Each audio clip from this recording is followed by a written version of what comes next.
दररोज सकाळी उठल्यावरती तोच प्रश्न, आज नाश्त्याला काय बनवायचं, जे घरच्यांना आवडेल.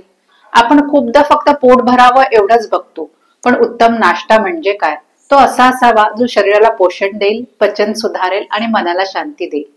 नमस्कार, मी शीतल काळे. मी एक साधी गृहिणी आहे. आज तुम्हाला दाखवणार आहे एक अशा प्रकारचा नाश्ता जो प्रोटीन फायबरने भरलेला आहे. आपण पाहणार आहोत मूग डाळीची इडली. आणि हो, ह्याच पिठापासून आपण पनीर उत्तप्पाही बनवणार आहोत. चला तर मग रेसिपीला सुरुवात करूया. या रेसिपीसाठी लागणारं साहित्य अगदी सोपं आहे, जे आपल्या सगळ्यांच्या घरी सहज अवेलेबल असतं.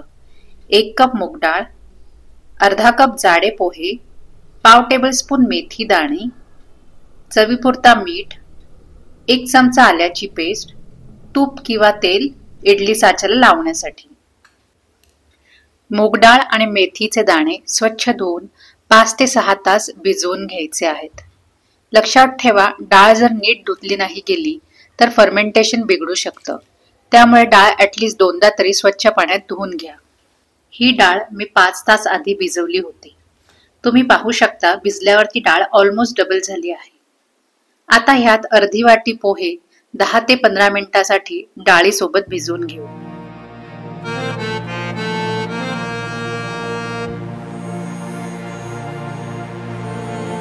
आता भिजवलेली डाळ, पोहे एकत्र करून कमीत कमी पाणी टाकून जाडसर वाटून घेऊ.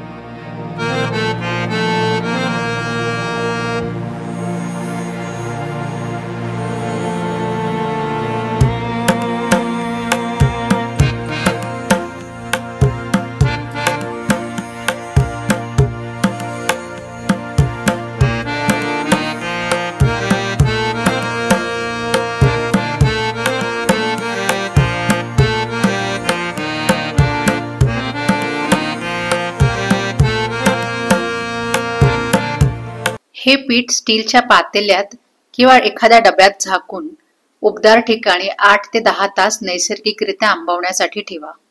लक्षात ठेवा, आपल्याला झाकण सैल ठेवायचंय. त्यामुळे आत हवा जाईल, बुडबुडे येतील आणि एकूणच फर्मेंटेशनला मदत होईल. सकाळी उठून पीठ पाहाल तर हलकं फुललेलं, आंबटसर सुगंध देणारं असेल तर समजा प्रोबायोटिक जीव तयार झालेत, जे पचन सुधारतात. जर तुम्हाला या सगळ्या फर्मेंटेशनच्या प्रोसेसला वेळ नसेल तर तुम्ही 1 चमचा इनो किंवा अर्धा चमचा कुकिंग सोडा प्लस 1 चमचा लिंबाचा रस इडली स्टीम करायच्या जस्ट आधी घालू शकता. सध्याच्या फास्ट लाईफमध्ये इनो घालून आपण मोकळे होतो आणि फर्मेंटेशनचे बेनिफिट्स आपल्याला मिळत नाहीत. आता ह्या बॅटरमध्ये आपण मीठ, आल्याची पेस्ट घालून घेऊ. याच वेळेस तुम्ही एखादी मिरचीची पेस्टही घालू शकता, ती ऐच्छिक आहे. हे सर्व हलक्या हाताने ढवळा, म्हणजे हवेचे बुडबुडे तुटणार नाहीत. इडलीचे साचे तूप किंवा तेल लावून ग्रीस करून घ्या. पीठ साच्यात भरून 10 ते 15 मिनिटासाठी आपण वाफवून घेऊ.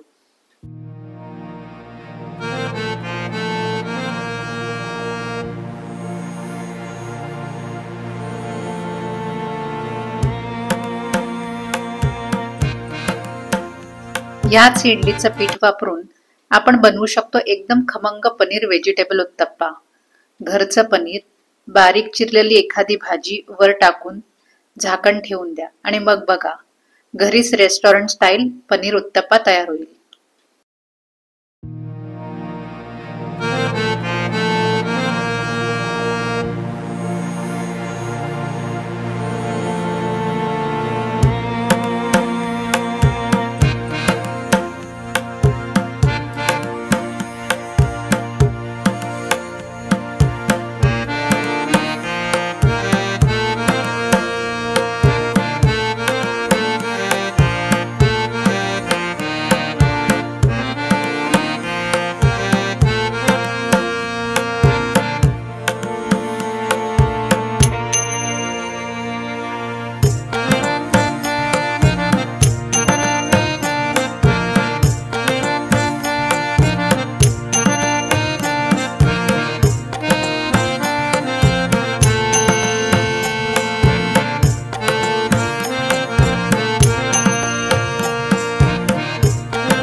थोडं थंड झाल्यावरती इडल्या बाहेर काढा आणि बास.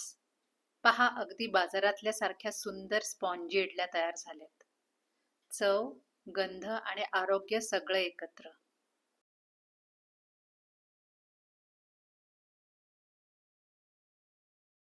हा व्हिडिओ शेवटपर्यंत पाहिल्याबद्दल मनापासून धन्यवाद. चॅनलला नक्की सबस्क्राईब करा, कारण जितकी जास्त लोक जोडली जातील तितक्या अधिक पौष्टिक आणि चवदार माहितीपूर्ण रेसिपीज मी तुमच्यासाठी घेऊन येऊ शकेन. मला कमेंटमध्ये नक्की सांगा तुम्हाला या रेसिपीमध्ये नक्की काय आवडलं आणि काय नाही. त्यामुळे चुका पुन्हा होणार नाहीत आणि प्रत्येक व्हिडिओ अधिक चांगला होईल तुमच्या मदतीने. तुम्हाला आणखी कोणत्या आरोग्यदायी रेसिपीज बघायला आवडतील कमेंटमध्ये नक्की लिहा. त्या आम्ही नक्की बनवू आणि जास्तीत जास्त व्हॅल्यू देण्याचा प्रयत्न करू. आणि हो, हा व्हिडिओ तुमचं आयुष्य थोडं सोपं करत असेल तर कुठल्याही एका व्यक्तीसोबत जरूर शेअर करा, कारण कधी कधी एक पाऊलही कुणाचंही आयुष्य बदलू शकतं. लवकरच भेटूया एका नवीन रेसिपीसह. धन्यवाद.